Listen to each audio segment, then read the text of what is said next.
But then after a while, it's like, man, I don't have a genuine appreciation. I still think my connection sucks. Yeah, it's a little off, Jeff, but it's not the end of the world. All right. I mean, we can hear you well, at least. Yeah. Hopefully my battery lasts. Oh boy. Oh, that'd be fun. I know. No, I would totally go on the floor. I don't think I'd fool around with internet. Mm-hmm. Unless phone calls were piped in. You know, it was a BDC type of atmosphere and phone calls were piped in. But no way, man. Look at the response rate to internet leads. And again, people are going, I mean, there's so many people are ever going to fill out a form. I wouldn't. I'd take the floor. And so much of your online marketing turns into floor traffic and phone traffic. So why would you want to, you know, cut yourself of all those, I guess, of all that traffic, you know, possible buyers, than fool around with people on the internet? Right. I mean, it's just, that's my take on it. So, hey, I think we are live. And, it looks like we are. Yeah. Awesome. And people are probably wondering, what's up with that Mercedes you got behind you today, Jeff? Yeah, I know. That's what happens when the internet goes down at work. Got to hurry up, jump in the car, and run home. It's all good. So, well, Jon, thanks for joining us. You've been on the show quite a few times. We've coined you what, Dr. Truth? Alex did. Yeah. Oh, you've got you got to own it, Jon. Insights. It's a name of endearment. Of course. Truth. So, Jon, you published, I guess, like a press release, basically around your studies, using all the data that you're able to gather at your company, and with that, you've been able to show some pretty eye-opening statistics around third-party leads such as AutoTrader, Cars.com, Car Gurus, I think Edmunds and/or Carfax, and not yet for Carfax. I know Carfax will come out in July. Okay, cool. But I know there's been a hefty amount of conversation around this, and of course that's why we asked you to come on today. Yep. And maybe explain some of these findings. I know there's been a lot of questions around it. You know, we of course put it over in the DealerRefresh forums. It's had quite a bit of conversation, and I've had actually quite a few. Well, so something that we added to the Refresh forums 2 weeks ago. We partnered with Podium. They're pretty good sponsors of DealerRefresh, and now we've got this new little area where, you know, if you want to stay anonymous, you've got the capability of doing that now. You want to ask a question, you can actually ask it through our Podium chat piece. And that allows, you know, maybe someone's got a question, but they don't want to, you know, maybe they're from Cars.com, or maybe they're from Car Gurus, or, you know, they're from a dealership and they just haven't signed up. They don't want to sign up, or they just are maybe embarrassed or don't want to throw that question out there. So now they've got the capability of doing that. With that being said, we've had quite a few people contact us through that as well, asking some anonymous questions. So that's been quite interesting as well. So why don't you give us sort of the breakdown? Yeah. So I'll start with the origin of the report. So this really came from our customers. So it really started to heat up around December, and our client success manager's name is John Singo. And John and myself, we both were getting asked almost every week to put an aggregated report together of the top classified providers. So we did that. We started releasing it to the dealers, our dealers, in February, and the response was overwhelming from our dealer partners. So based on that, we made the decision to publish it online, and we did that March 20th. So it's been viewed about 1,000 times since then. 40 or 50 this morning from the RefreshFriday bump. Excellent. And really the reason we published it is because we felt, so this is a signal of what the dealers have in their CRM. and we remove duplicates, we remove bad leads. And, you know, our purpose in publishing was saying, if the goal is, if we can help either improve conversion or overall quality, then we could potentially help indirectly, you know, a lot more dealers than just our dealer partners. We're able to produce this because Driven Data has a universal architecture. So, you know, we integrate with every major CRM provider, DMS provider, inventory management, website, etc. And we have a consistent format for each of these providers. So we standardize everything. So we can do a really large analysis and a good cross sample of dealers in one warehouse. And so we didn't build Driven Data for this. It's for obviously for the analytics platform, but we have the capability to do things like this pretty quickly. And so that's really the origin, you know, how we did it, the logic of the report, and kind of the goal of the report.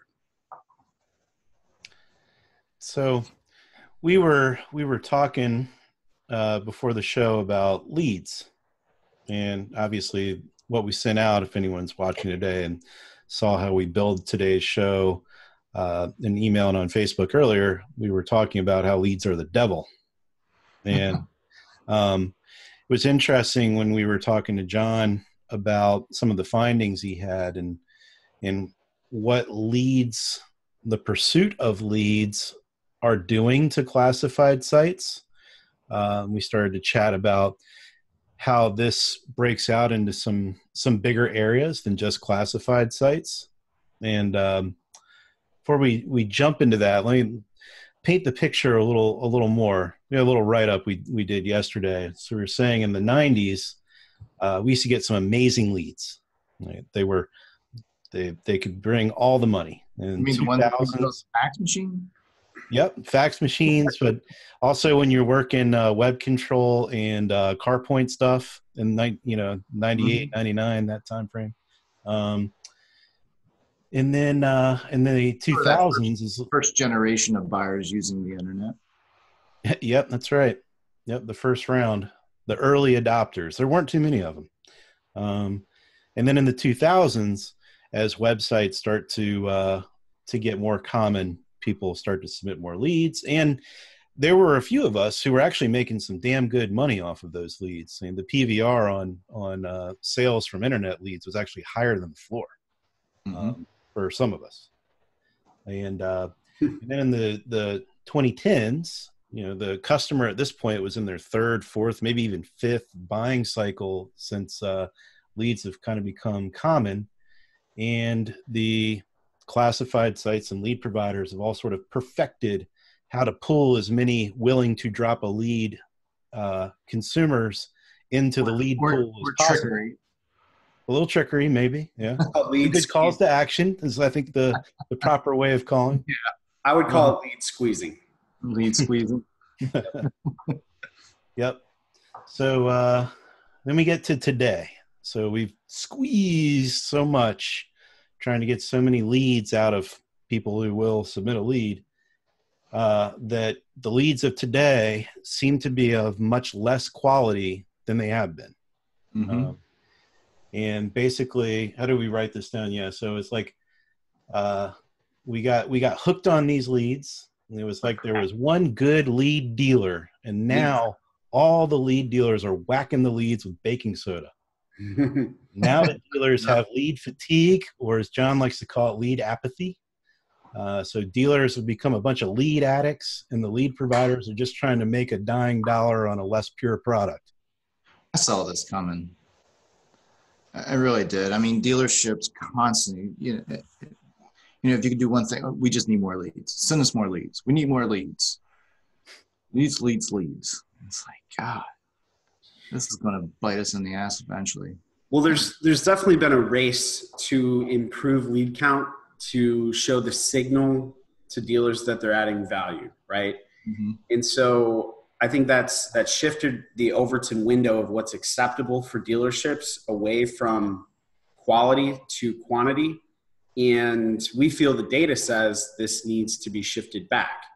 And so the squeezing that kind of occurs to get more information, payment, and it's not just on classified sites, it's also on dealer sites with digital retailing. Digital retailing is really ramping up lead squeezing again. What it does is it's taking early customers in the buying cycle who won't necessarily practically purchase for months down the road. So they're just starting their journey and they're getting squeezed into submitting leads earlier. Mm-hmm. So that's increased the count dramatically, but it's also made the effort, equally more challenging for the dealership to extract, the value that they're used to getting. And so when I say lead apathy, I think about, that business development center employee, the sales associate, the internet sales associate, whatever, that is, engaging with these customers. And, 86% of the leads in the study in 2018 didn't set an appointment, or 84%. And so when you think about that, only 16% did. That's exhausting work. And so, I really feel that it's part of the provider's responsibility, and from an innovation standpoint, to get the sales associate, whoever is responding and handling and addressing those customers' questions, just as excited as the customer is in buying the car. And so, the question I have is, what innovations can be made to get dealerships excited again and get these sales associates excited again to realize and have the confidence themselves that the effort is going to be worth it. Get rid of leads and tell the customer, just have an autoresponder that says, we are too busy to respond to your lead today. And you just come into the dealership. That'll get them rolling. Maybe throw a nice little $25 test drive incentive their way. Just come on in. Are you still trying to sell Hook Logic? Yeah. Hey, well, we were talking about that yesterday. I won't get into it, but yeah. There's other findings as well. So the average gross profit on these leads, and actually Alex nailed this question. I asked him this privately, separate to this call, and I said, what do you think the average gross profit difference is on leads from these providers versus everything else? And he, no hesitation, said $500. And I was like, it's $477. And so, Alex, you were, before the call, you were talking about some information that you found in a Facebook community, if you want to kind of jump into that. Yeah. So there's a couple of communities I follow on Facebook. Don't really post much, but I'm a lurker on everything except DealerRefresh, apparently. But somebody had asked the question yesterday: would you rather take 100% floor ups or 100% internet leads? And the resounding response, and there were a lot of them, was floor, because you make more money. All the internet deals are minis, is what a lot of people were saying. I wonder if it's because you make more. Is it because you're making more money per vehicle, or you're just making more money because you're not wasting as much time with all these internet leads?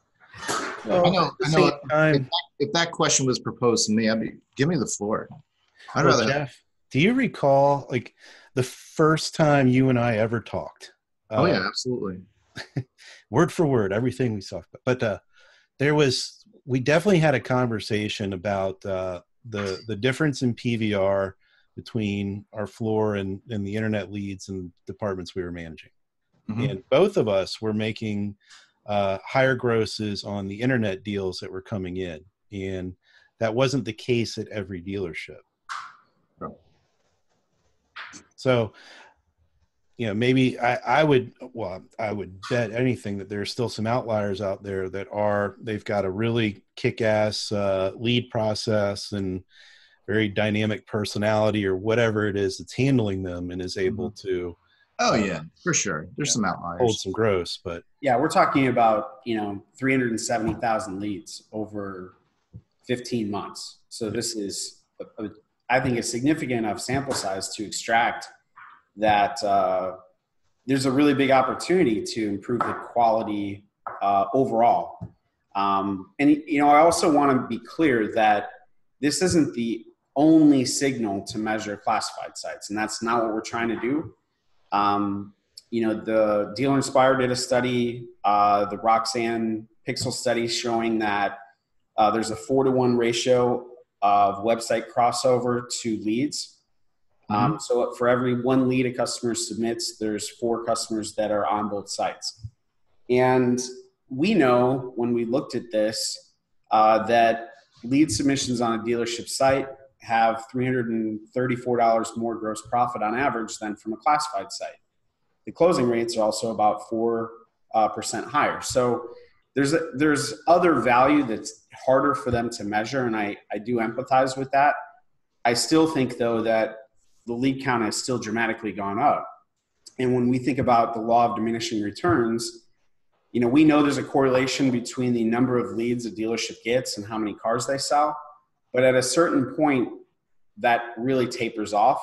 And it's obvious in an individual person. When you see one person hit in 1 month roughly about 80, they don't sell any more cars on average, right? For a dealership, there's also a law of diminishing returns where every new lead you're adding, you're not operationally capable of selling, right? And so it's important to have balance and have a balanced approach. So the classified sites provide a lot of value in their marketing mix to create that balance between the marketing efforts that they're doing and obviously getting new customers and merchandising their cars. But, it's just important to be balanced and really look at how effective your from a personnel perspective, your staff can be to make sure that you're getting the most value from these partners. So these services have figured out how to build quantity in leads. And here we are talking about, well, how can these services maybe perfect the quality of the lead? Right. Any ideas around this? So let's start with some simple ones, right? We, over the last 1.5 to 2 years, we've seen a lot of copycatting and kind of settling on showing good, better, best in terms of price comparatively to the market. And that has forced the UIs to display aged inventory. Aged inventory is going to lead to lower gross profit opportunities. It also, when you're doing a default use search, not for CPO, it's going to make CPO deals look worse. I hate that. Just thinking about, and we're going to talk about CPO a lot because March was the highest CPO month in the history of the car business. But if you're a classified site and you're thinking about, you're serving 2 masters, right? You're serving the customers and what they're looking for, and then you're serving the dealers and what they need. And if I'm a dealer today and new car prices are going really high, interest rates on new cars are, at this point, 0.5% higher than they were last year already in the first quarter. I know that there's, new opportunities within certified pre-owned. And so the classified sites can capitalize that and deliver a better experience on educating consumers what CPO is and displaying that better in the vehicle detail page, what the benefits of CPO are. And I'm not talking about 8 mouse wheels down below the fold. I'm talking about right in their face, this car is better, and here's why. It's a CPO. Yeah.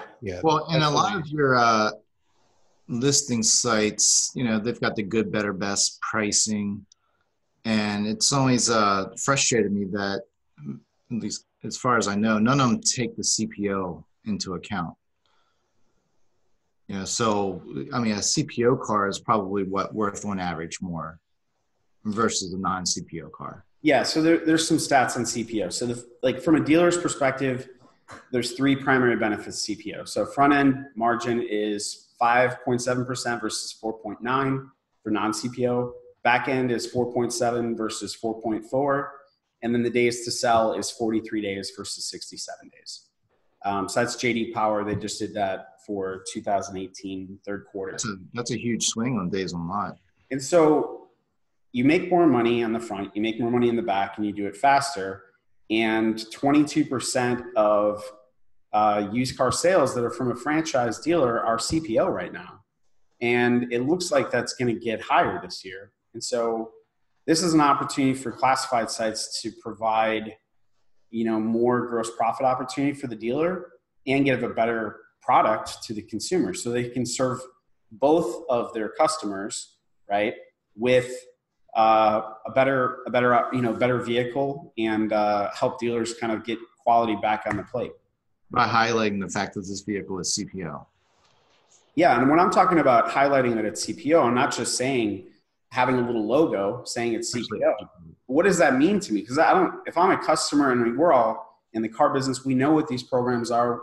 Mm-hmm. The customers have really a very limited view of what CPO is. The dealership will educate them, obviously, at the point of sale, but the classified sites can do, I think, a better job. And I'll take one really kind of distinct thought, one distinct reason that they can, or way that they can improve this. Like, for example, GM certified is 0.9% financing right now. Every classified site, when you do their payment calculator, defaults to anywhere between 4 and 5%. Oh, yeah. Yeah. So if you're a consumer, and one of the things you're doing on this payment calculator is trying to get confidence that I can afford this car. I know it's not going to be penny perfect, but I can afford it before I go to the store. Yeah, but that's a huge difference in rate. That's a huge difference in rate. Yeah. And that is one of the benefits of CPO that is just totally missed. All the providers use Chrome data in some which way, shape, or form, I believe. I'm making that assumption by using the word all, but a lot of them do. Website companies do. And Chrome provides some great information on the warranties when it comes to new vehicles. I don't know that Chrome does for CPO. And maybe that's the real answer here, is to get Chrome to be a little stronger with what they provide warranty-wise for vehicles that are marked CPO, so that auto traders and everyone can show that warranty info easier. Yeah, so it's that. And I think all of the sites primarily do a good job to varying levels of showing it on the search result page that cars are certified, and kind of calling that to the customer's attention. Yeah, but do they do a good job on the details page where it matters? No, they don't. Matter of fact, I was just thinking about that. I'm glad you brought that up. I was just on our, not to call out cars.com, because I'm a big fan of those guys, but on the VDP, it's like 3 folds down. It's actually not. So of all the providers, theirs is the highest to the fold. No one shows the actual highest to the fold, really. No one shows the actual benefits above the fold. Theirs is the highest of the fold. And so I think Car Gurus and TrueCar don't show it at all, what the benefits of CPO are. So Edmunds, Auto Trader, and Cars must be using a small screen.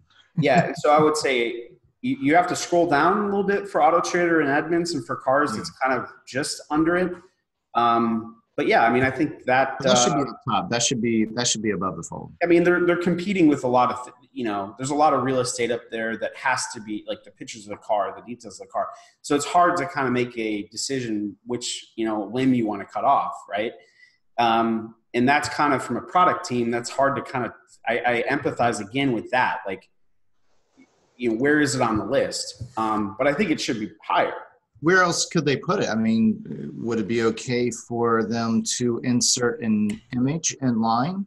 I think what they should probably show is perhaps the variance between, a CPO and a non-CPO, and do kind of a comparison just generally about what that means in terms of warranty, what that means in terms of. Yeah, and then call it out in the search filters. Yeah. In a big way, like really like shine the light on it. Because we're not talking about a small number of cars here. We're talking about potentially 1 out of every 4 cars that they're selling. So it's a great way to boost up some of these quality stats. And obviously there's like ways to do this on the other side as well. When new inventory arrives into a dealer's site, it's rendered on the classified sites as kind of typically as being new. If that's priced well and it's new, that should get extra special attention, I feel. And that's rewarding the dealer for being pretty aggressive early, which is a hard kind of decision to make. But it's still going to be a hell of a lot better deal for the dealer than when the car is 65 days old. So they're going to make more profit on that deal. And, perhaps there's a way to kind of offset some of those average gross profit, misfires by kind of better displaying those new cars that are priced, again, pretty close. When we're talking about listing sites, but let's also consider the dealership website. Yep. Are dealerships doing what they need to do in order to emphasize that CPO within their listings, with that, whether it's the search results or, of course, on the VDP? I mean, I'm sitting here thinking, Jeff, going through my head right now, I'm thinking, we should do this. I may want to consider this. I mean, not that we don't do quite a bit around our CPO, but I mean, you could have, if in the beginning of your video, you could have a bumper ad that talks about CPO on your homepage, be able to search. I think it's harder than that, Jeff. And yes, absolutely. The dealer who is very CPO minded could go and do a bunch of custom things on their website to show it off better. But the inventory feed, first and foremost, if the provider isn't receiving something that checks it off as CPO, so if only in the feed it says new, used, or other. Well, you should get rid of that provider.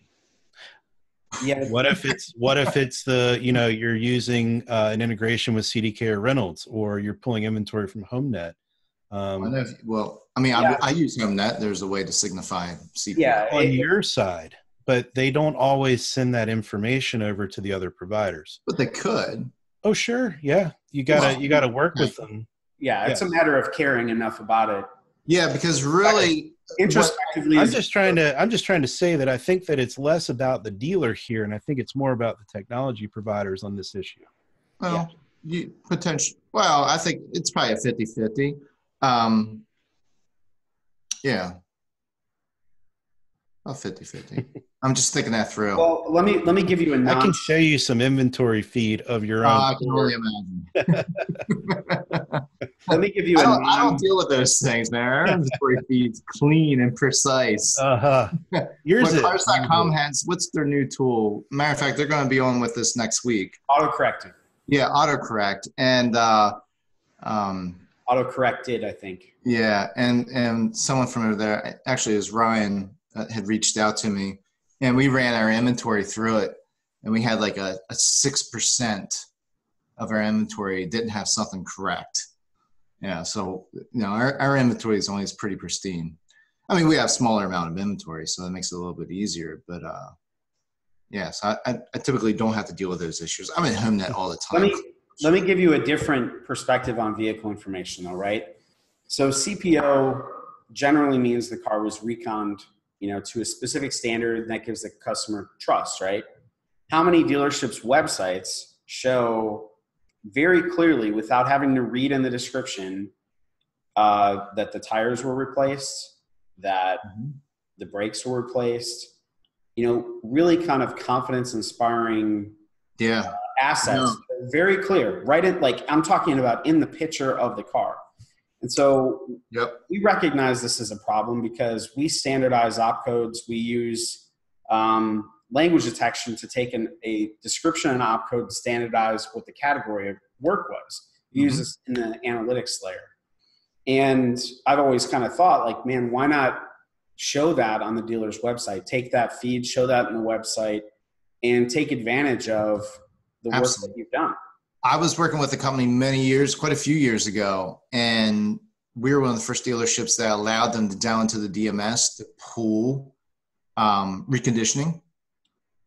And then they would have a icon. So they would look at the reconditioning report. So if it had new tires, new It's a mess though, Jeff. So I know, but ours wasn't a mess. Ours was nice and clean. So, but somebody managed it, right? That icon, they would match an icon up with, and that was, I wasn't able to get it on the VDP, but if you click for the report, right, then the icon was on the report. I love that. I'm not aware of a clean UI where the dealer doesn't have to do anything where it actually works. I'm not aware of that. And so that's an innovation, I think. And for the classified sites, if that could work there, again, that's a way to again, increase average gross profit. You can justify you replaced 4 tires, you did these things that the customer is going to care about. You can justify a higher price. So that's when we think about quality. It is a two-way street. There's technologies that can be, this is not, curing cancer, getting what recon work was done on a website. That's not that's a very solvable problem. But that would be an innovation that would lead to higher quality. Yeah. Why isn't it being, I don't want to name drop that company because I don't really talk to them anymore. So, but why doesn't a dealership website provider offer? They don't have access to the data around that. And you have to. I'm going to explore this one a bit, Jeff. I never really thought about it because I helped this company.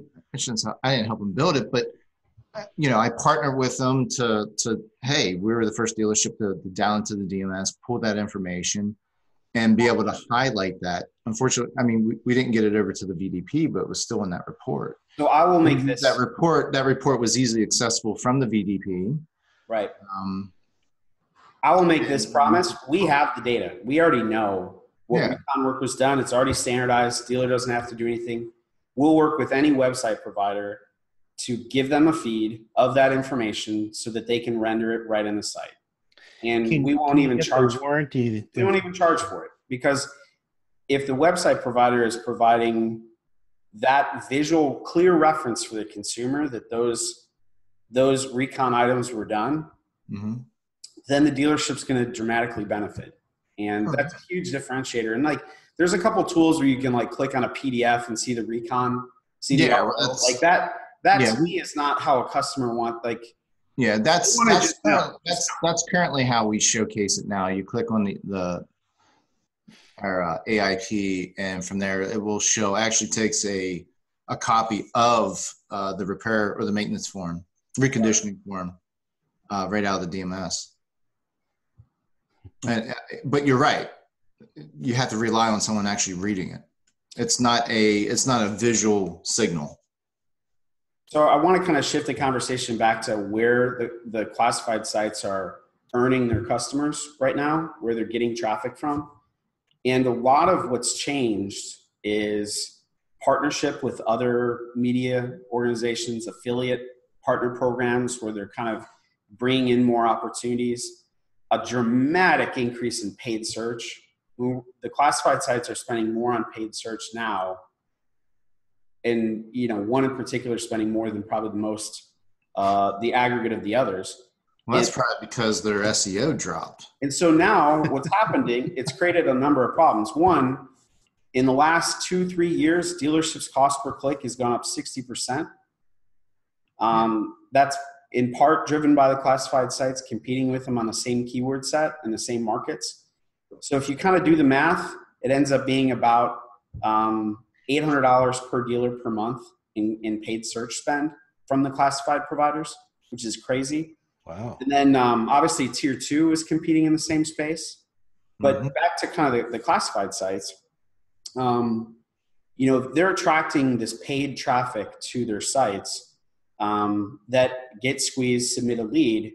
We all know from years of experience the difference between organic traffic and conversion and paid traffic in conversion. And so that's just creating a weaker opportunity just generally.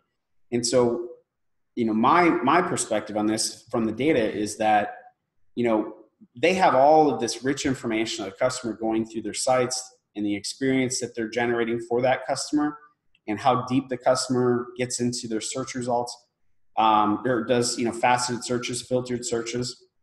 And they have this behavioral information where they can use more remarketing and marketing automation to encourage that customer into the store.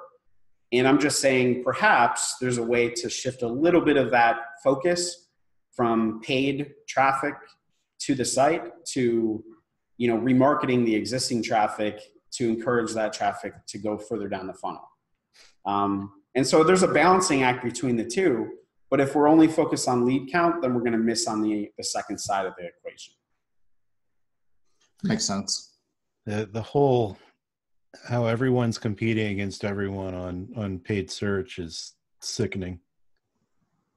It's out of control. Yeah.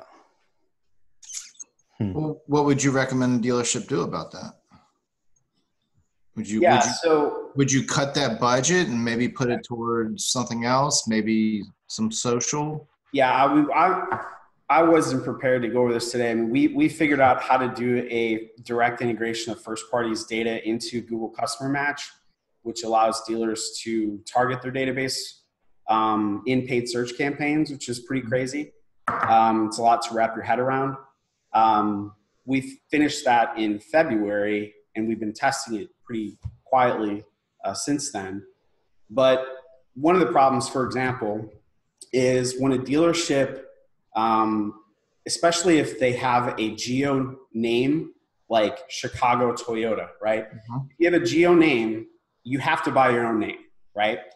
And if that's, you have to buy your name to the extent that, you know, the dealer last name Toyota won't have to, right? And so in those examples, what we would recommend doing is suppressing recent transactions from the last 30 days to keep customers who have recently purchased or serviced from getting served any paid search, from having any of those campaigns render when they're searching for the dealer. Mm-hmm. The early results are that saves about 10% in paid search spend. Yeah, I believe that because they're coming back to the dealership time like to time. Leos, I mean, you just Phone think number, about all of the parts, service. Yeah, exactly. yeah, that's a good point. I never thought about that. So connecting first party data to paid search is what we're excited about doing. That's going to make a huge difference in efficiency. And I think we're in the age of efficiency right now. The biggest kind of canary in the coal mine for me looking at when we tipped into the age of efficiency was 84-month terms. So 84-month terms are a signal that new car prices are getting too high, right? You're making me sicker. Yeah. So we did a quick study to Jeff's question yesterday, and 12.3% of all terms, so we grouped the terms, 12.3% of retail transactions on new this quarter, and that is up 3% from last year. We're in 80. What's it up from 5 years ago? Oh, it was like almost nothing. Exactly. That's sick. So use terms. Use is at 14.51% of retail deals were in between 77 and 86 months. And so in the average incentive, the average rebates this first quarter is down $300. The average interest rate is up 0.5% for new and 1.5% for used. So when you have new car prices high and all those other factors, this is the only variable to control. You can't control the other variables if you're a dealer. And when you have an 84-month payment, that's all they look at is the payment, and that's cheaper than the lease payment. I mean, it's already hard enough to get people to lease a vehicle. Well, and I don't know that. And I think Alex may be able to provide more color on that.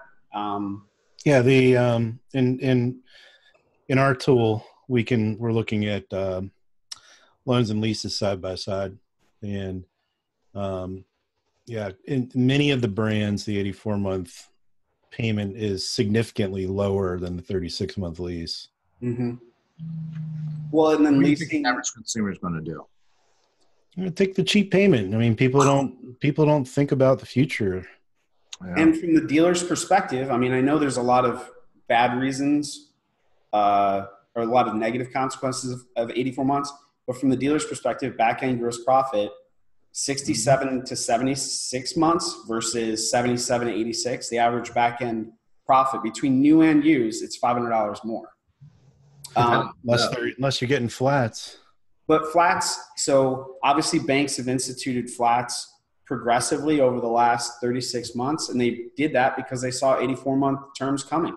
Yeah. I mean, this is absolutely like just a function of all these other metrics. It's not like bankers. Somebody just decided one day we're going to have 84 month. I mean, we were on this path 3 years ago. So to say their kind of vision was, hey, let's institute flats so that the residual pay to the dealer is lower. There you go. But it's $500 more.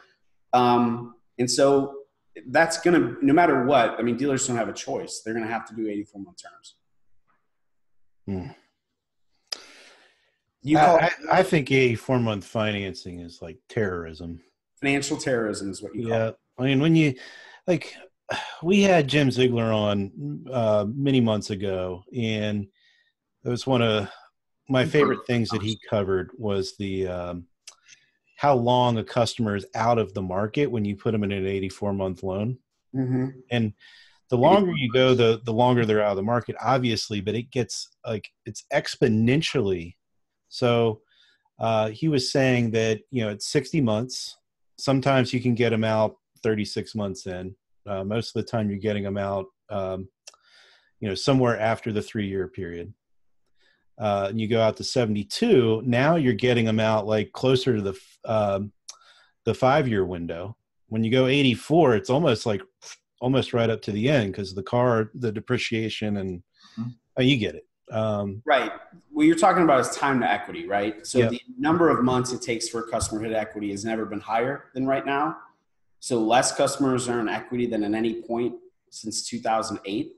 So if you're a dealer and you're looking at managing that equity population, it's getting smaller and smaller and smaller and smaller. And then, really it's like there's no equity anymore. And so to your point, yes, the customer is going to save, obviously a lot on their monthly payment. We looked at the difference between what they save versus how much more they're paying in interest charges. And it's like $300. So from the customer's perspective, this is makes a lot of sense. And so I asked one of the things we do is we ask, general sales managers, new car managers, what does a customer say when you show them a breakdown with 84-month term? And he said, and overwhelmingly we hear this, can you do 96? Are you serious? Yeah. I mean, no, I'm serious. Yeah. That is actually what is asked. So, like that's what I was saying. The dealers are just giving the people what they want, man. This is the customer trying to keep their payment low. So, yeah. Well, I mean, the car is getting more expensive, and Joe Pastel just made a good point that they've never Why don't you rent the car as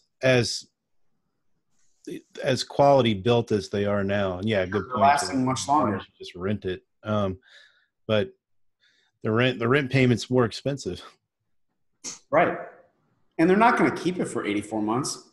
I mean, just think about that. That's 7 years. No, everyone's bored with their car after 24 months. Right. So it doesn't matter. Here's the other crazy thing. You do some comparisons of cost of the cost of ownership over an 84-month term is ridiculously high. Yeah. I mean, just versus a 36-month lease, let's say. I'll keep leasing for 36 months. Yeah, but definitely. Look at the NADA 2018 final report. Just came out in the last couple weeks. Service contract warranty penetration is super high. So as they extend term, back-end gross profit is going to obviously go up because of that. And if I'm a finance manager and a customer's, got a little bit of negative equity, but we have to put it into 84 months, you better believe I'm selling them a warranty. Well, yeah, I tell them, it's mandatory. Yeah. I mean, so I can sleep at night. Yeah. So one lie to another, but still. So yeah, I mean, it's pushing the problem further down the road, but we've already done this before from, 60 to 72, 72 to 80. It's essentially is there any combating this? New car prices going down. Now let me ask the question. Is there any combating this? Well, so if I was in a store right now and I was doing consensus, I would look for more affordable new car options in the trim selection and options that I'm choosing for the cars that I have. And I'm managing new 100% like used. I'm using science to understand what new cars I want. And really being judicious in the strategy of how I'm going to market each one of these new cars. That's not like saying anything that everybody hasn't said 1,000 times before, but I think floor plan interest is extremely high right now. And, you know, the credits are basically not a credit anymore when you do the math. So you have to do that anyways. And then to this kind of price point problem, you know, obviously the more affordable on average your new cars are, right? We look at ACV for used, the more affordable your new cars are, the quicker, hopefully, if they're the right ones, you can turn them. And so that would just be, that's kind of like a broad strategy, but it would get pretty specific if it was me. I mean, there would be a laser beam focus on models, trims, option packages that we can sell. We know what the payments are. We know how to work deals to keep people out of 84-month terms, hopefully. You also need a dealer who is looking at the world beyond 90 days. Yeah, you're right. And a team that's going to execute that vision. And that's hard. Yeah. I mean, if you have a 30 to 90 day view, then, you know, whatevs, 84-month all day, you know? Yeah, hit them in the back. Right. Yeah. And let somebody else deal with the negative equity because they're not going to come back here. Well, I'm sure that's what every dealership's saying. Yeah. If they're not saying it, they're certainly thinking it. And we know that. I mean, this is a really difficult challenge. And especially when you have, you know, new car objectives that have massive payouts, 84 months versus an extra 70, 80, $100,000 from hitting a factory objective. Like, yeah, I'm going to do 84 months, man. And I'm going to punch 6 service loaners, you know, so. I don't want to lease my vehicle. I want to finance it for 84 months so I own it.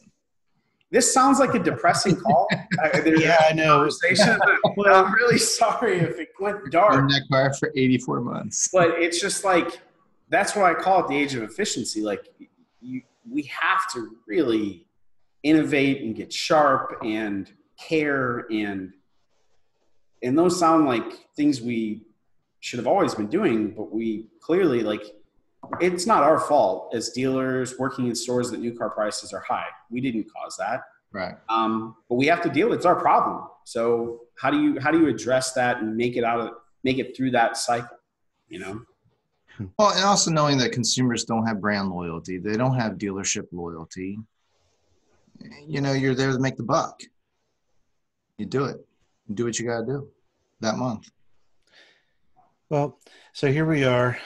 We got 84-month terrorism. Nobody's marketing CPOs well, and leads are killing you. What other wonderful topics can we throw at this discussion? Oh no, wait, we forgot. Cost per click is out of control. Oh yes. What is it? Yeah. The average spend per vehicle retail is still $630, and then new car margins are at 2.25 from the 2008 study, down from 2.5 mid-year to 2.25. So yeah, this is a big old helping of negativity. Hey, we need that sometimes. Look, we're all still employed. Yeah, and that's the thing. Like, it's still great, and we can still get through this. We just have to be a little bit sharper on the margins, you know? Yep. And the manufacturers that are really kind of, they know this problem and they're addressing it, and they're looking at, you know, model level, dealership level forecasting and how they can drive bottom up efficiencies to get through this. I mean, they're the ones that are going to, you know, help their dealers through this as opposed to, you know, prolonging the pain, you know? Yeah. Well, there's a question. I mean, there's been some great comments. Drew Mint always making some great comments. We should get Drew on sometime. But yeah, we need to get Drew on for sure. Yeah. But Rick was asking you a direct question, John. In the reporting, did you see any differences in the closing ratios based on brand? So we didn't look at it that way. We did not, but I'm sure there absolutely is. So we have that. And so Rick, I'll send it to you, brother. Yeah. What other questions do we have? Well, we were, I mean, we jumped across a lot of the lead ones. I mean, does anyone know of a time when lead conversion rates ever went up? No. That's a no. Like what would Okay, cause take them the to go up, silence as the or is answer. there a time that they went up? When you say lead conversion, you talk about converting into a lead, like website conversion, or No. Converting a lead to a sale. Cash for clunkers. Oh, yeah, yeah, there you go. That was the, yeah. That makes sense. I'm really though, like, I can't think of another time. So your basic premise, if I get you, is that it's been a kind of glide path towards where we are. Yeah, and I think the whole point of what we're trying to say here is that in the pursuit of more leads, there are only so many shoppers in the market, and there's only so many ways you can slice one shopper up amongst how many dealers are in the market. So the quality of the lead is dumping, and we covered that at the beginning of the show in a big way. Dang it, I just lost my train of thought. Way to go. I'm past that 40 hill, man. It's happening a lot more now. You're saying that there's only so many customers in the market. The quality has gone down as the effort to increase lead count has gone up. Yeah. So, but overall lead conversion hasn't increased. Right. Yeah, because you're taking people from the future and putting them into, a lead submission today. So what would you recommend a dealer should do about that? Well, I would look at this, like establish what the definition of good is, right? So if you're on the classified side of this, you're looking at, look, we got you this opportunity early, take them out of the market early, sell them a car now, right? And if you're a dealer, you're saying, well, they don't even want to talk to us, And so if you ask certain individuals, certain, people that work at these companies, they'll say, they may submit a lead in November and buy a car in May, and that's us doing our job. Well, if you work in a store, realistically, it's not, what's the length of visibility really that a lead is going to be cared for? 30, cared for? Nurtured as a sales associate, an internet sales associate, BC. So on average, probably like a week, maybe pushing. Right. Maybe 30 days in a really high end, like really, really progressive. That's even probably not. That's the number. Yeah. I've and that's heard automated shit. The in sales in general, usually it's can be up to a 60-some day pipeline you need to be building. Mm-hmm. Takes you about 60 days, and it takes up to 12 communications to finally get somebody to a yes. You're working them from a lead. Right. And that's just yes to answer your email. I mean, if I'm a smart person listening to us talk today, I'm leaving with an action item to go back and start hitting my old leads. Yeah. Because what we're proving, I think, is what we're saying, is the third-party classified sites and all these things trying to give us more and more and more leads are sucking the customer into or bringing them to our attention sooner than they should be. Mm-hmm. So we should be continuing our follow-up process long after whatever 30 or 60-day window we're doing. Right. And just pushing them into the automated CRM follow-up tank isn't the answer.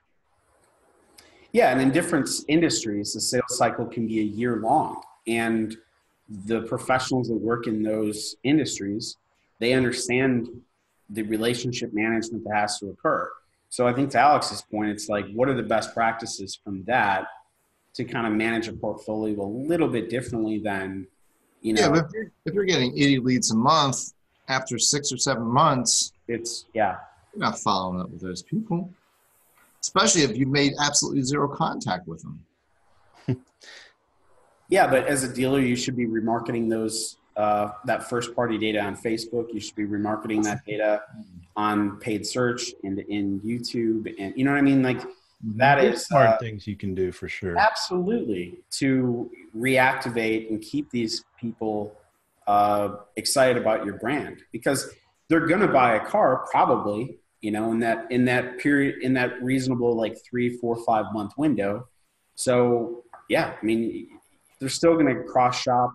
They're still going to go on other sites. So as a dealer, when you have that opportunity, it's like, it's not just about calling them to death. I mean, it's a host of tools to kind of keep them top of mind, keep you top of mind for them.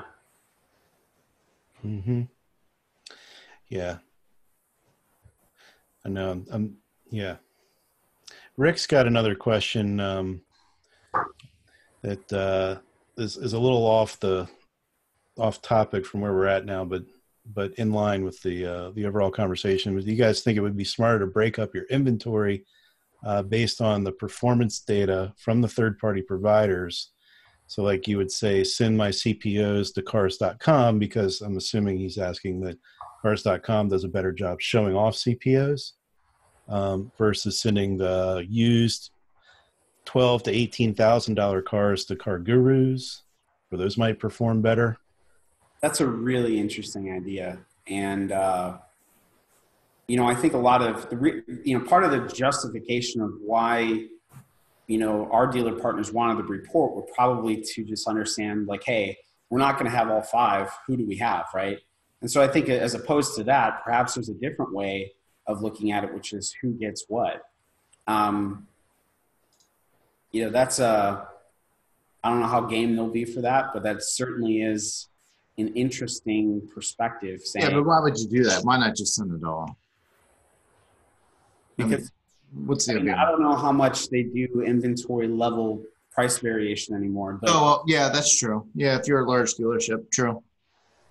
But it's certainly, I mean, what Rick is saying is probably what could be measured, which is that there's each of these organizations, each of these classified sites have different strengths and weaknesses. So if I could pair my inventory with those strengths, I could take advantage of in the aggregate, you know, how I can improve performance. Mm-hmm. That would take some effort, but that's an innovation for sure. Well, maybe it's, I mean, I would still want to send all my cars to anyone I'm paying to show my cars. But I would maybe take a little more time to highlight the cars that do better on that particular service. Mm-hmm. Maybe they have an upgrade package, or just taking the time to merchandise them. Yeah. Yeah, I'd put the effort into cars.com. Yeah.